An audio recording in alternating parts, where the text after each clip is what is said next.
ആഗോള ഭൗമരാഷ്ട്രത്തിന്റെ ചതുരംഗ പലകയിൽ പുതിയ കരുനീക്കങ്ങൾ നടത്തിക്കൊണ്ട് റഷ്യയും ഇറാനും തമ്മിലുള്ള തന്ത്രപരമായ സഹകരണം ബഹിരാകാശത്തേക്ക് വ്യാപിച്ചിരിക്കുന്നു.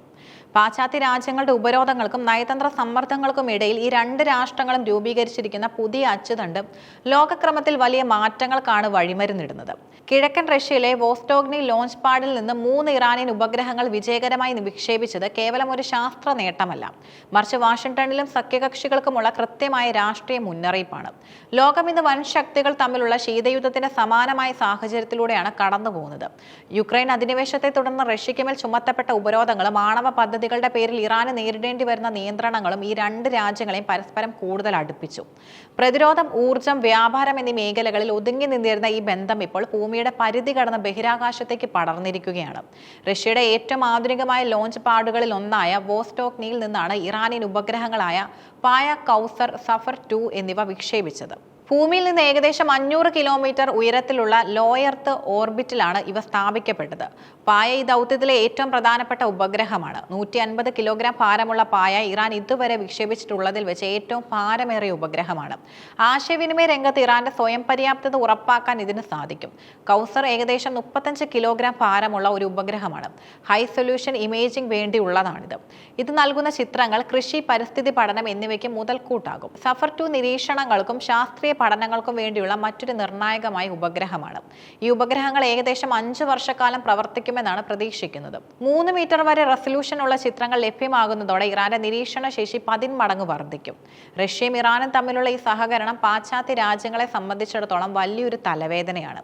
ഈ വിക്ഷേപണത്തിന് പിന്നിൽ ചില വ്യക്തമായ രാഷ്ട്രീയ കാരണങ്ങളുമുണ്ട്. പശ്ചിമേഷ്യയിൽ ഇസ്രയേലും ഇറാനും തമ്മിലുള്ള സംഘർഷം മുറുകുന്ന പശ്ചാത്തലത്തിൽ ഇറാന് സാങ്കേതിക പിന്തുണ നൽകുക വഴി റഷ്യ തങ്ങളുടെ നിലപാട് വ്യക്തമാക്കിയിരിക്കുകയാണ്. ഇറാനെ തകർക്കാൻ ലക്ഷ്യമിടുന്ന പാശ്ചാത്യ നീക്കങ്ങളെ റഷ്യ പ്രതിരോധിക്കുന്നു. 2024 ജനുവരിയിൽ ഇരു രാജ്യങ്ങളും ഒപ്പുവെച്ച സമഗ്രമായ തന്ത്രപരമായ ഉടമ്പടിയുടെ പ്രതിഫലനമാണ് ഈ ബഹിരാകാശ ദൗത്യം. ഇത് കേവലം വിൽപ്പനയല്ല, മറിച്ച് സാങ്കേതിക വിദ്യയുടെ കൈമാറ്റം കൂടിയാണ്. ഉപഗ്രഹ വിക്ഷേപണത്തിനായി ഉപയോഗിക്കുന്ന റോക്കറ്റ് സാങ്കേതിക വിദ്യയും ദീർഘദൂര മിസൈലുകളുടെ സാങ്കേതിക വിദ്യയും തമ്മിൽ വലിയ വ്യത്യാസമില്ല. അതിനാൽ റഷ്യയുടെ സഹായത്തോടെ ഇറാൻ തങ്ങളുടെ മിസൈൽ ശേഷി വർദ്ധിപ്പിക്കുകയാണെന്ന് പാശ്ചാത്യ രാജ്യങ്ങൾ ആരോപിക്കുന്നു. UN സുരക്ഷാ കൗൺസിൽ പ്രമേയങ്ങളെ ഇറാൻ ലംഘിക്കുന്നുവെന്നാണ് അമേരിക്കയുടെ പ്രധാന ആരോപണം. 2023 ഇറാന്റെ മിസൈൽ പദ്ധതികളുമായി ബന്ധപ്പെട്ട ചില അന്താരാഷ്ട്ര ഉപരോധങ്ങൾ അവസാനിച്ചെങ്കിലും ഇറാൻ ബഹിരാകാശ സാങ്കേതിക വിദ്യയെ സൈനിക ആവശ്യങ്ങൾക്കായി ഉപയോഗിക്കുമെന്ന് വാഷിംഗ്ടൺ ഭയപ്പെടുന്നു. റഷ്യയുടെ സഹായത്തോടെ ഇറാൻ സ്ഥാപിക്കുന്ന നിരീക്ഷണ ഉപഗ്രഹങ്ങൾ പശ്ചിമേഷ്യയിലെ അമേരിക്കൻ സൈനിക നീക്കങ്ങളെയും ഇസ്രയേലിന്റെ സുരക്ഷയും ബാധിക്കുമെന്നാണ് ഇവരുടെ പക്ഷം.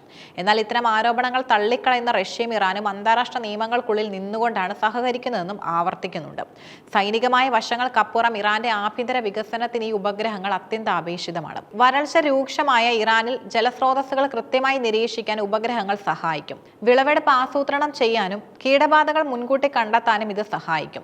പ്രളയം, ഭൂകമ്പം തുടങ്ങിയ പ്രകൃതിക്ഷോഭങ്ങൾ ഉണ്ടാകുമ്പോൾ വേഗത്തിൽ രക്ഷാപ്രവർത്തനം ഏകോപിപ്പിക്കാൻ ഹൈ റെസല്യൂഷൻ ചിത്രങ്ങൾ ഉപകരിക്കും. റഷ്യ ഇറാൻ ബന്ധം കേവലം ഉപഗ്രഹ വിക്ഷേപണത്തിൽ അവസാനിക്കുന്നില്ല. ഭാവിയിൽ സംയുക്തമായി ഉപഗ്രഹങ്ങൾ വികസിപ്പിക്കാനും ചന്ദ്രദൗത്യങ്ങളിൽ സഹകരിക്കാനും ഇവർക്ക് പദ്ധതിയുണ്ട്. അമേരിക്കയും യൂറോപ്യൻ രാജ്യങ്ങളും ഉപരോധങ്ങൾ കടുപ്പിക്കും തോറും റഷ്യയും ഇറാനെയും പോലെ ചൈനയും ഉത്തര കൊറിയയും ഉൾപ്പെട്ട ഒരു പുതിയ ശാക്തിക ചേരി ആഗോളതലത്തിൽ രൂപപ്പെടാൻ സാധ്യതയുണ്ട്. വോസ്റ്റോക്നിയിൽ നിന്ന് കുതിച്ചുയർന്ന റോക്കറ്റുകൾ ലോകത്തിന് നൽകുന്ന സന്ദേശവും വളരെ വ്യക്തമാണ്. ഉപരോധങ്ങൾ കൊണ്ട് ഒരു രാജ്യത്തെയും പൂർണ്ണമായി തളച്ചിടാൻ സാധിക്കില്ല. റഷ്യയുടെ സാങ്കേതിക വിദ്യയും ഇറാന്റെ തന്ത്രപരമായ ലക്ഷ്യങ്ങളും ചേരുമ്പോൾ അത് ലോകത്തിന്റെ ഭൗമരാഷ്ട്രീയ ഭൂപടത്തെ മാറ്റിമറിക്കുന്നു.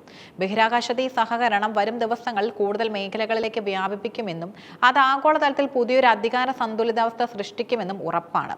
പടിഞ്ഞാറൻ രാജ്യങ്ങളുടെ ഏകപക്ഷീയമായ മേധാവിത്വത്തെ വെല്ലുവിളിക്കുന്ന ഈ അച്ചുതണ്ടിന്റെ ഓരോ ചലനവും ലോകം അതീവ ജാഗ്രതയോടെയാണ് നിരീക്ഷിക്കുന്നത്.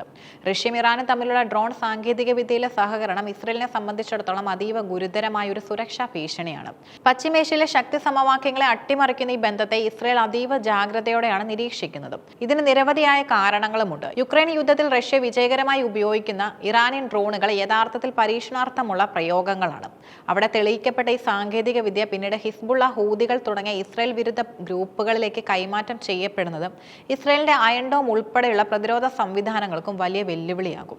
ഡ്രോണുകൾക്ക് പകരമായി റഷ്യ നൽകുന്ന അത്യാധുനികമായ സുഖോയ് 35 യുദ്ധവിമാനങ്ങളും S-400 മിസൈൽ പ്രതിരോധ സംവിധാനങ്ങളും ഇറാന്റെ സൈനിക ശേഷി ഗണ്യമായി വർദ്ധിപ്പിക്കും. ഇത് ഇറാന്റെ ആണവ കേന്ദ്രങ്ങൾക്കോ സൈനിക താവളങ്ങൾക്കോ നേരെ ഇസ്രയേൽ ഭാവിയിൽ നടത്താനിടയുള്ള വ്യോമാക്രമണങ്ങളെ തടയാൻ ഇറാനെ പ്രാപ്തമാക്കും. യുക്രൈനെ സഹായിക്കാൻ ഇസ്രയേൽ ആഗ്രഹിക്കുന്നുണ്ടെങ്കിലും സിറിയയിലെ റഷ്യൻ സാന്നിധ്യം ഇസ്രയേലിനെ സമ്മർദ്ദത്തിലാക്കുന്നു.